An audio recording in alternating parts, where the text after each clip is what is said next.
एक बूढ़ा बाबा बीमार पड़ गया, लेकिन वह बाबा बहुत सत्संगी था। समाज में ऐसा सत्संगी था जैसे कि हमारे समाज में रंजीत बाबू हैं, वैसा ही सत्संगी था वो बूढ़ा बाबा। उसको आभास हो गया कि हम अब बार बार बीमार पड़ते हैं, लगता है कि अब हम नहीं ठहरेंगे। 3 पुत्र था उसको, तीनों को बुलाए और कहते हैं बेटा अब हम नहीं ठहरेंगे।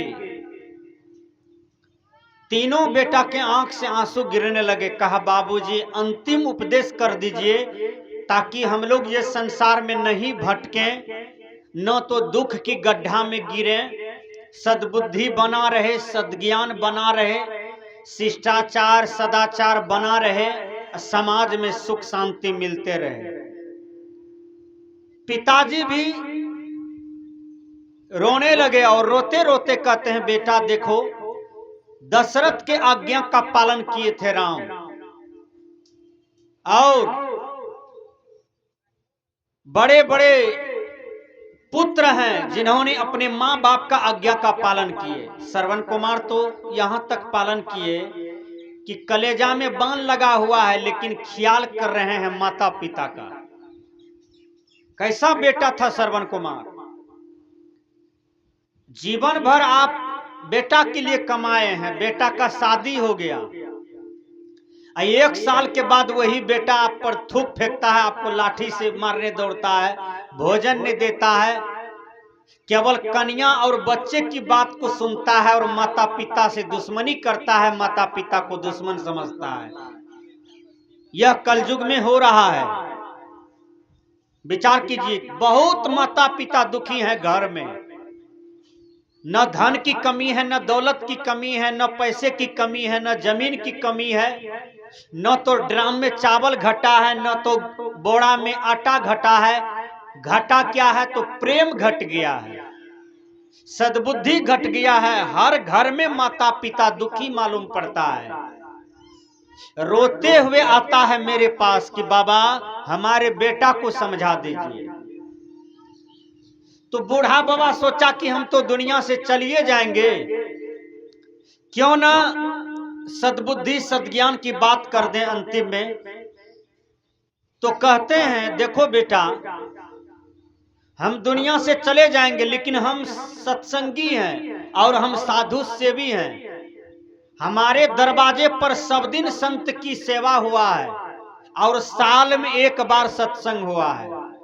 अभी देखिए हमारे चमकलाल बाबू, इनके 3-4 बेटी हैं, 1 बेटा है, और सब बेटी का संस्कार बढ़िया है, बेटा का भी संस्कार बढ़िया है, धर्म पत्नी का भी संस्कार बढ़िया है। मैं आपके धरती पर 4-5 साल से आता हूं, ऐसे आते तो 10-15 साल से, लेकिन आप लोग से परिचय नहीं था। लेकिन ये 3-4 साल से जो आता हूं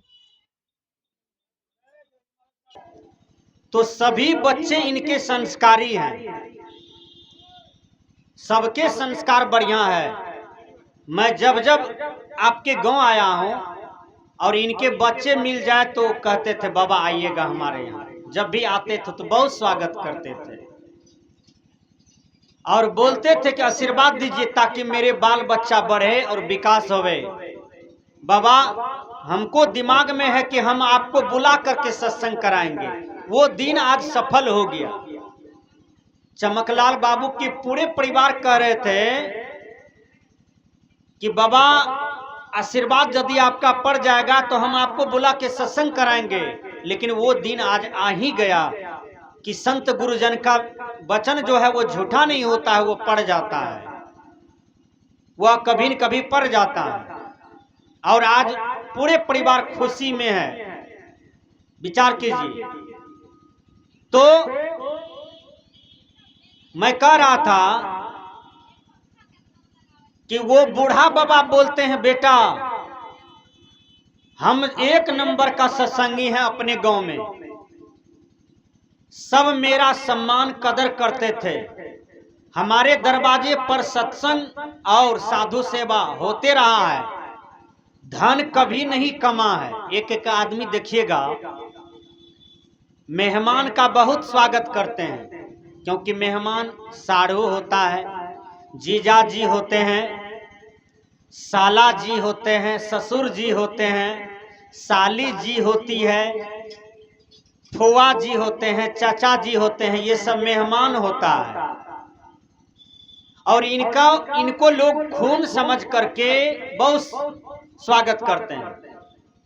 अब कोई साधु दरवाजे पर आ जाए तो लगता है कि पराया आदमी है। नहीं, जिस दिन आपके हृदय में ये बुझा जाएगा कि साधु मेहमान से भी बढ़ के है, परिवार के लोगों से भी बढ़ करके है, समझ जाइएगा कि आप लोग उस दिन सबरी बन गए। और ये भाई लोग, आप लोग का दिल भक्त प्रहलाद बन गया, संत रविदास की तरह बन गया।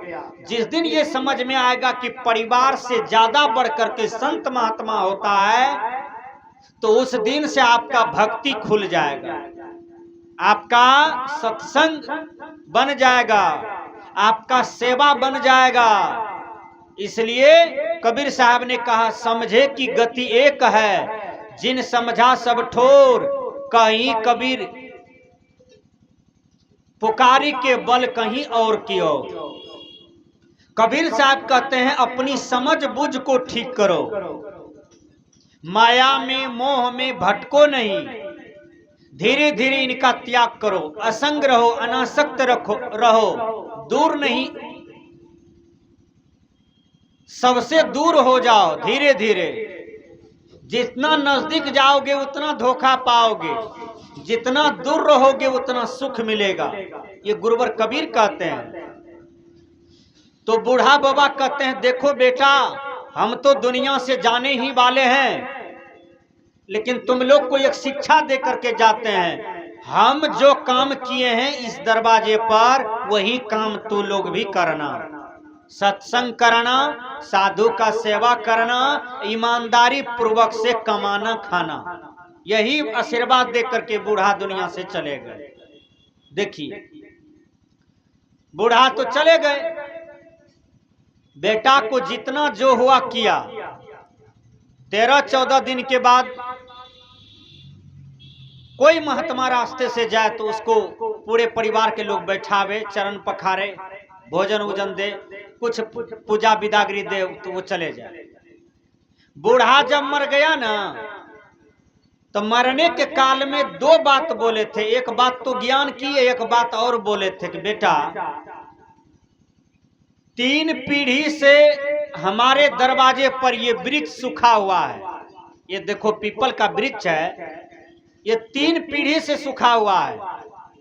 हमारे दादा बोले थे कि जो अच्छा महात्मा होगा, सच्चा महात्मा होगा, उसका चरण पखार करके इस वृक्ष के जड़ में दे देगा तो ये वृक्ष हरा हो जाएगा, इसमें पत्ता आ जाएगा, इसमें डाल हो जाएगा, ये जीवित हो जाएगा।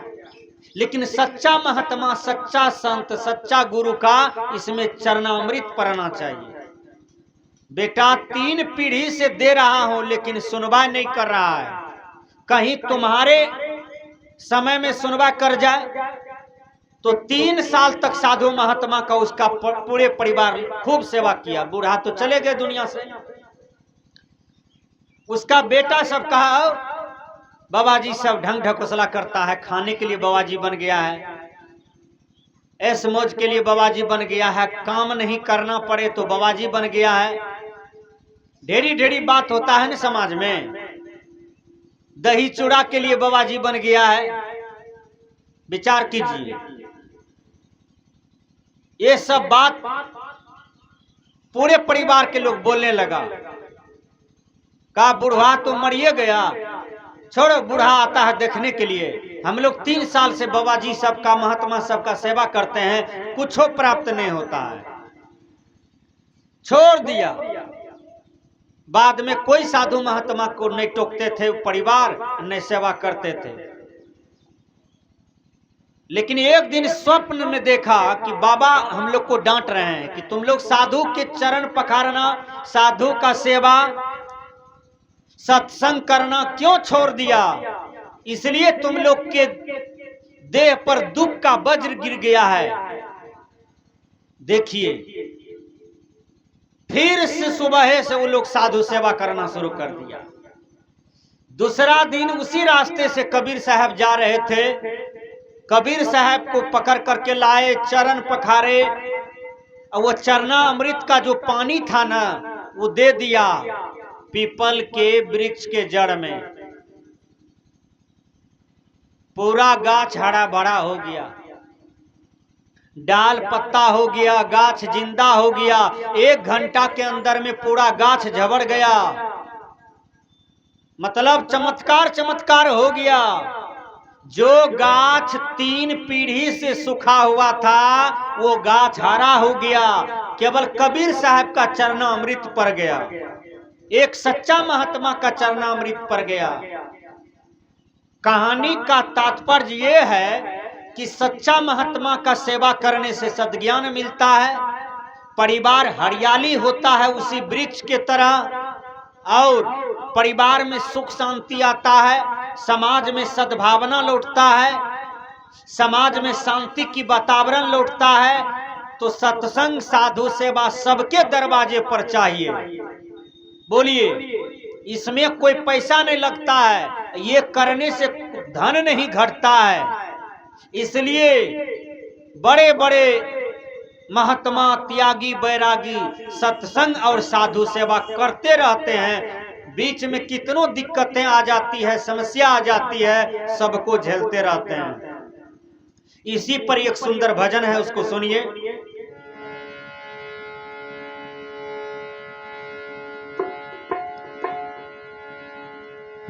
सद्गुरु आइले भवन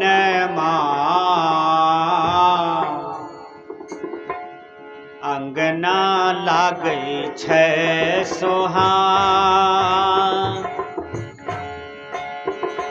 अंगना लागे छै सोहान। सद्गुरु आइले भवन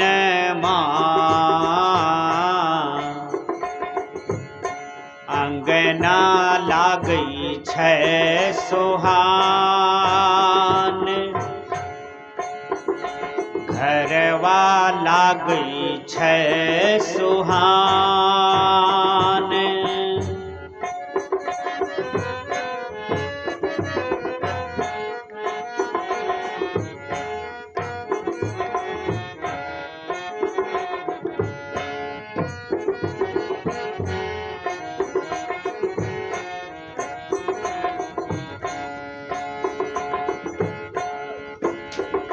चंदन चौकी गुरुल आसनी लगई हो,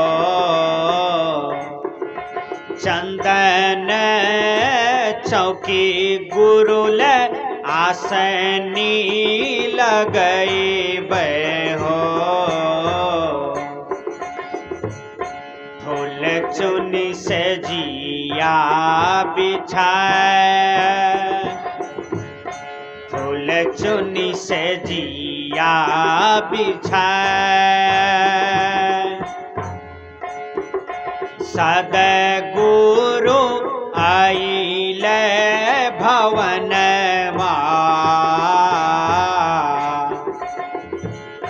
घरवा लागे छै सोहान, घरवा लागे छै सोहान।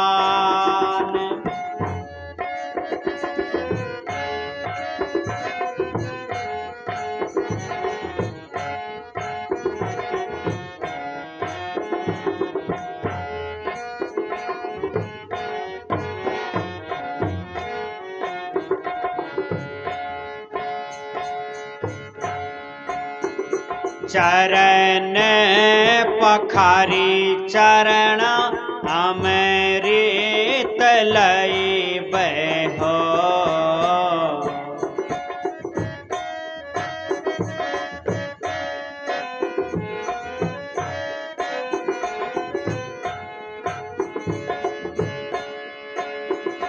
चरण पखारी चरना अमृत लैबै हो।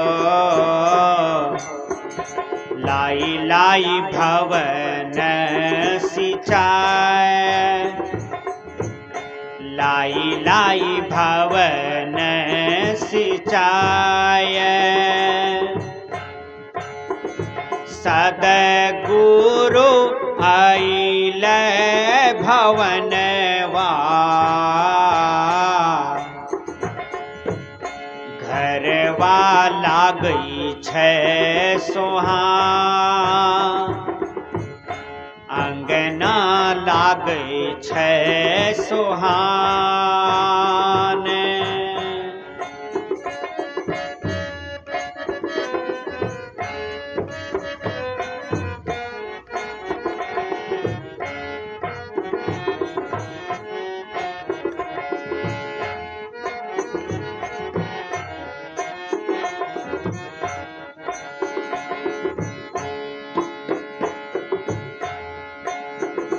प्रेम भाव गुरु ले करबै रसोइया हो।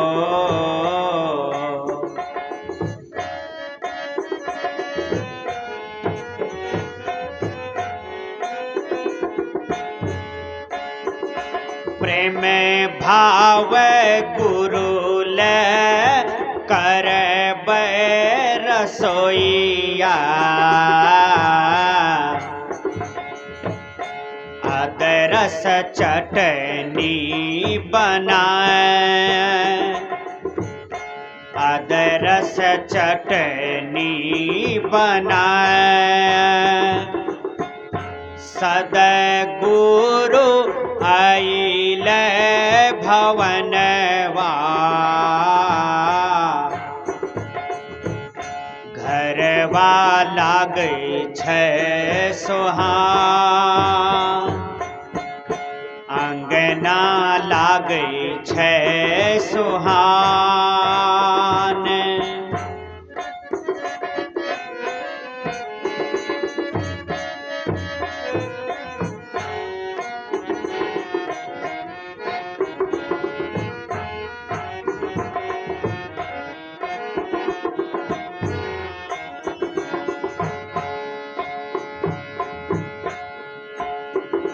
जमावैल बैठलन सद्गुरु साहिब,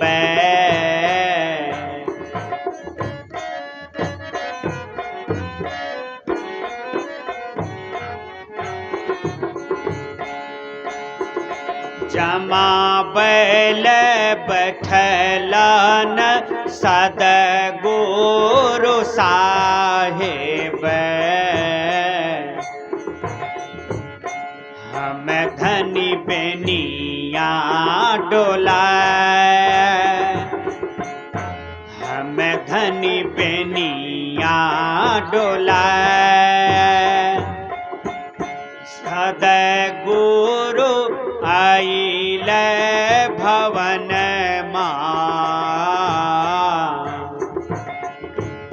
घरवा लागै छै सुहान,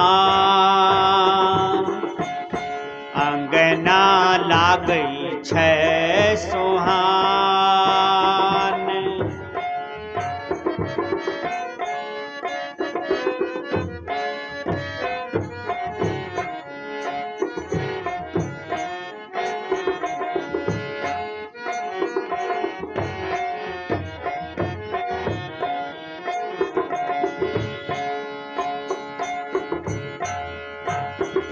रानी इंद्रमतिया है करे छै रजिया हो।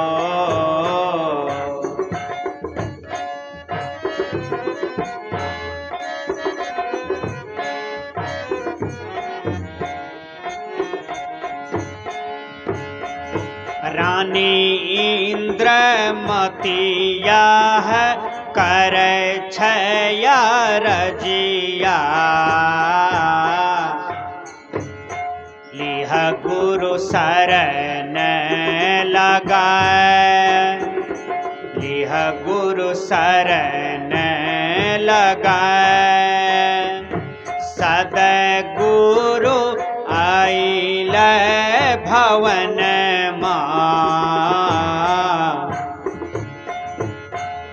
घरवा लागई छै सोहान अंगना लागई छै सुहान घरवा लागई छै सोहान